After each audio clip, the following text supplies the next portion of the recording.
What's up everybody, Coach Mills here, coming at you with a brand new Overwatch video. And in this video, we're going to be breaking down 3 tips to carry on every single role, so you know everything you need to do no matter what role you're playing to guaranteed get impact and climb, whether you have trash teammates, whether things just aren't working out for you, you're on a loss streak, and you want to reach that peak. This is the absolutely perfect video for you, so let's jump into it. Now, kicking it off in the first category we got to talk about, and it's the biggest tip that I got for you on each role. Now, on DPS, the biggest thing that you should be doing is consistently putting pressure on and punishing enemies that are out of position. When a McCree peeks you top right, it is your job as a DPS player to put a certain amount of pressure into him so he backs off. Now, do you have to kill him out of nowhere just like a god where you 180 double headshot him? No, you don't have to do that at all. But what you do have to do is put some of your attention, some of your time, and some of your damage into that McCree so that he can no longer maintain that space where he has clear lines of sight to not only your tanks, but your supports in the backline. It is important that DPS keep other DPS in check, while at the same time punish enemy DPS by forcing them away, and can also deal damage to things that get too far forward without the help of their team, such as isolated tanks or supports that are far too off to the side. A lot of DPS are under the presumption that they have to just, get kills instantly. Every time someone walks out of position, they have to kill that person right away. But that's not what contesting is, and that's not necessarily what you have to do every single time. And those kills will come to you if you're consistently pressuring, doing damage when you can, and especially targeting people that are, like I said, pushed too far forward, not in the safety of their team. Now, the next tip that I got for you is for the tanks. And what you need to be doing on a tank is creating pressure, space, and pushing forward the areas that your team deems safe. And a lot of players get this wrong because most people don't know what a tank is supposed to do or how to do what they're supposed to do, but I'm going to tell you right here.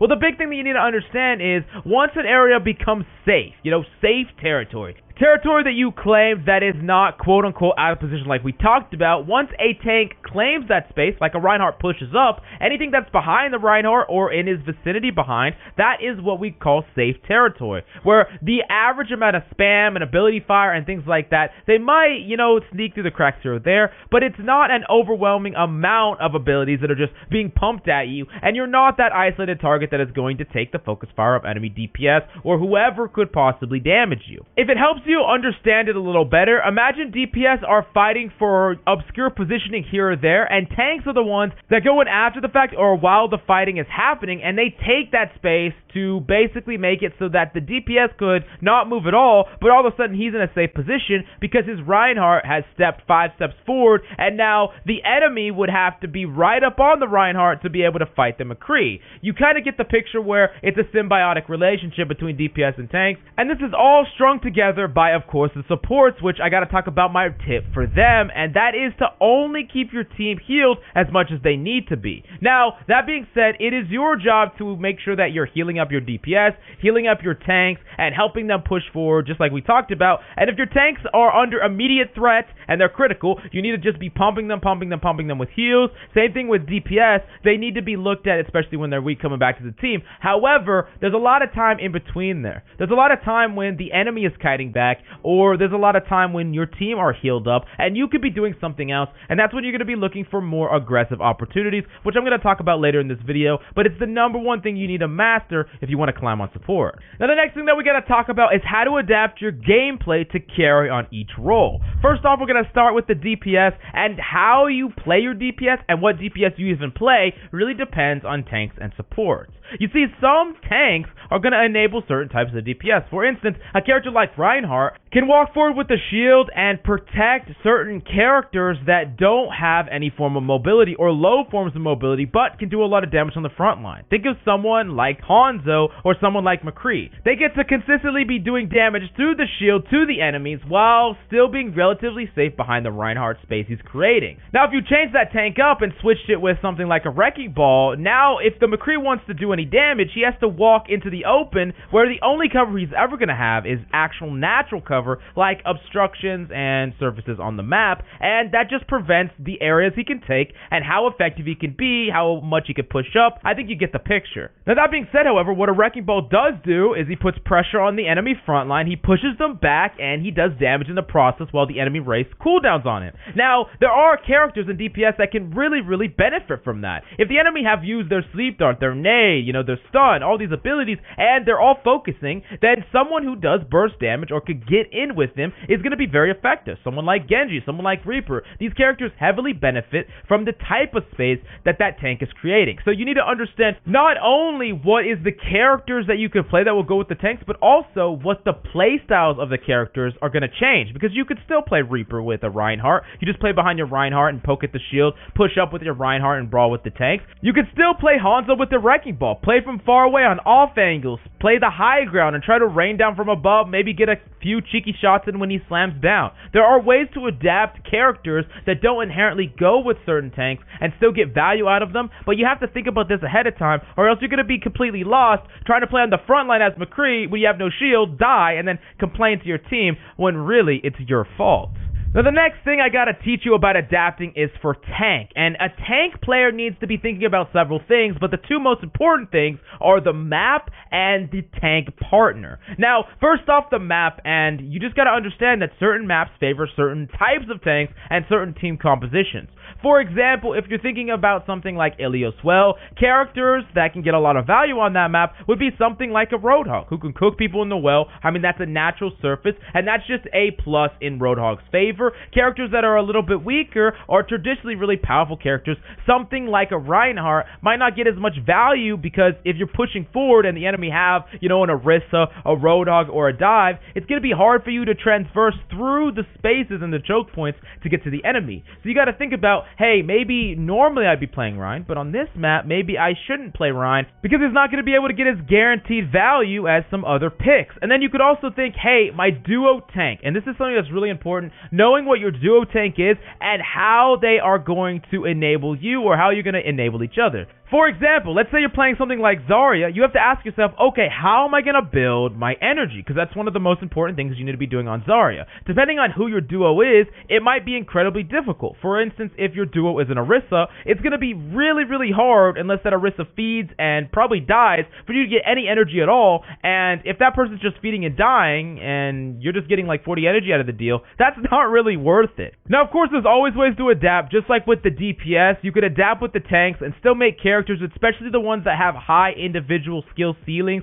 characters like Zarya, characters like Roadhog or Wrecking Ball, where they can just work no matter what your tank duo is and no matter what map. But thinking about these things and thinking about how you're going to get value anyways is something that's going to better set you up for having more impact on tank on average. Now, the last thing that we got to break down in this category is for support. And the big thing that you need to understand about supports and adaptation is sometimes supports will just be absolute food for your enemies. You need to understand that DPS and sometimes even tanks, they are after you, and they're going to be after you all game, and it is your responsibility, not your teammates, to make sure you stay alive. And I know, you might be playing Zen, and you feel like you were getting dove without help again and again and again, but if you allow yourself to die over and over and over again without changing up your character or your playstyle, then the fault is really on you. You need to adapt your playstyle if you're not getting peeled, to either play a character that enemies could try to dive in and not work out, and they put themselves in a bad position that your team could capitalize on, or you yourself, or you need to be playing in a way that that opportunity never presents itself. And you got to remember, there will be plenty of opportunities where your other support is the one that's getting farmed, and you, as the secondary support, can see that and say, hey, I've been through that. I know exactly what that person needs to stay alive. I know what exactly I can do. Maybe that person's a Zen and you're Ana, and you sleep the diver. You nade him and the enemy as he gets dove, and you turn that fight because you are aware and you're used to these situations. You know exactly what you needed that you didn't get before, so you can provide that for a future ally, and it could be the difference maker in actually climbing. Then we're going to the last category that we got for you in this video, and it's the biggest mistakes that you are making. And first off, for DPS, the biggest mistake is trying too hard to get kills. I see this a lot when a team is like standing back. All 5 of them are back near the back of the cart, or they're not even pushing in. And a DPS is in the enemy's back line, and he's like Tracer, and he has 2 people on him or whatever, and he says, I have 2 people on me, 2 people on me. Oh, Zen's one.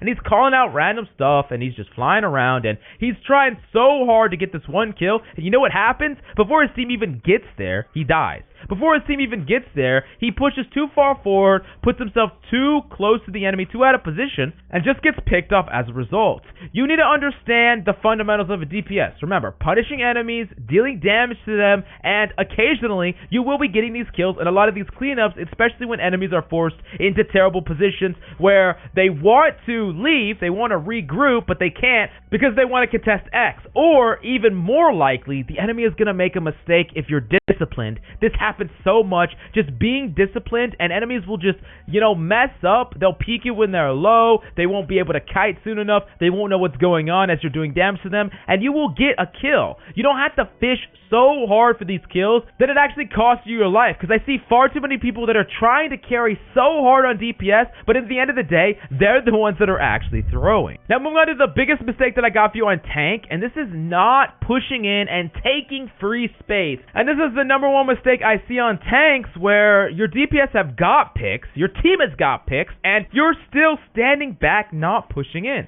Pretty much as a general rule of thumb, if you have numbers advantage and you are at 50 HP or more, that's just an arbitrary number, but if you're at a reasonable health total, you should be pushing up. You should be pushing up and bringing the line of combat, the line of conflict, further, because you got to understand, if you're a tank, whether you're a Reinhardt or a Zarya or a Roadhog, the enemy supports, the enemy DPS, they cannot stand where you're standing because they will just die, right? You demand that area. That's your area. And if the enemy tanks challenge you and you have more DPS and more heals because you have numbers advantage, then they're going to lose the head-to-head. If you are a tank at full health and they are a tank at full health and y'all are hitting each other straight up and you have 2 healers and they have 1, who do you think is going to win? And you have 2 DPS and they have 1, who do you think is going to win? Especially when you have that number, but a lot of times, tanks will not push in and collapse on the enemy team fast enough, and one of the other DPS will get enough time to fish for that kill. Your team will kind of be lost in this aether where they want to push up, and maybe they do push up, but because you didn't capsize on their front line, one of your teammates get picked off, or 2 of your teammates get picked off, and then you lose a fight that if you would have just pressed W, if you would have just identified, hey, we have an advantage, let's collapse on them, you would have won, but you didn't. And this is super, super important. This is probably the number 1 tip that is guaranteed to get you diamond. I'm serious. You push forward when you have advantage, and you pull back and fish for picks when you don't have advantage, or just regroup all together, and you will climb to diamond just like that on tank. It really is that simple. Now we're going to do the last tip, or the last mistake that we have for you, and it's on the support role. And the big problem that happens a lot is supports think that more healing will win a fight, and if they just keep healing and keep healing and keep healing,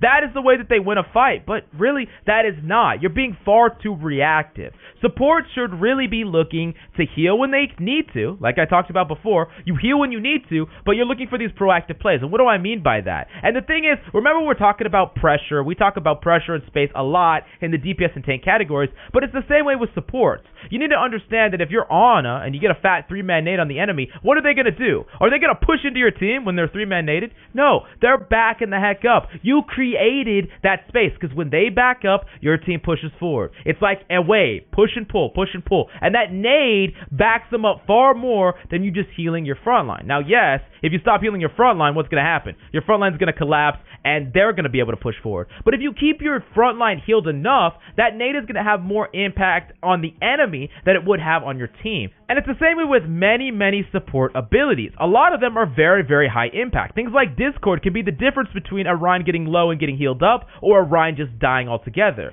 The difference between speed boosting in can allow you to collapse. Remember that slight advantage that I talked about before, where tanks don't push in and the enemies fish for a pick? Well, if you have a Lucio, to once you get that numbers advantage, you speed in your tank, now you capsize in a way where the enemy can't back up, even if they play correctly. Now, a lot of times the enemies aren't going to play correctly. They're not going to back up, especially at lower ranks, but even if they do play correctly, that's what high-level players do and pro players do. They speed in, they snowball, and they get kill after kill after kill. Don't let anyone out, get all that ult charge, and in the next fight, they have a stock full of ults because they killed the enemy and they made sure that no one got out and they got all those free kills. Now, essentially what I painted for you in this video is the picture of how the game of Overwatch is played, from DPS to tanks to supports, and I really hope that this gives you a really solid understanding of what you need to be doing on every single role. But if you have any questions, do yourself a favor, ask me in the comments down below. But that's all we got for you today. I'm Coach Mills, and of course, until next time.